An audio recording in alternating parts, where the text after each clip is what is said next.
Por nëse mund të veçosh disa ose një teknik ose që funksionon kur shkon approach për herë të parë një biznes për të bashkëpunuar. Kërkoj insightet. Vetëm insightet mund të ta zgjidhin këtë gjë. Dhe mundësisht të bizneseve që janë të lidhura me ty, sepse unë si brand kozmetik nuk mund të të kërkoj ty insightet e si e ke shitur ti laptopin. Sepse nuk ka sens. Para se ta marrësh si klient, pra ti shkon. Jo, nuk e merr si klient. Ti shkon dhe i thua kam dëshirë që të bëj një bashkëpunim me ty. Të lutem, mund të më dërgosh disa insightet tuat?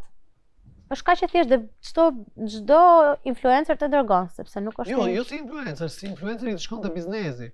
Pra, fazën e gocave dhe çunave që duan të shkojnë të bashkëpunojnë me një biznes, kanë arritur të ngrenë diçka të vogël, por duan të nisin të kenë ato 50.000 lekëshin e parë, 5.000 lekëshin e parë, qoftë edhe për 4 video.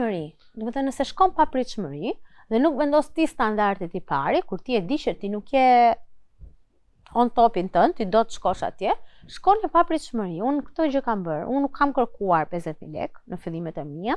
Më kanë ofruar 50.000 lekë dhe kam thënë po.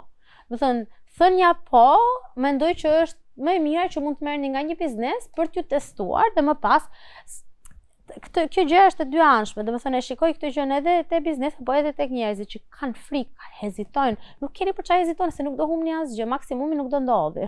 Domethënë çfarë do ndodhi nëse shkon edhe të thotë më vjen keq, nuk e bëjmë dot. Okej.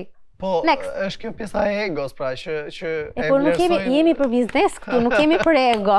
Nuk ka ego në biznes.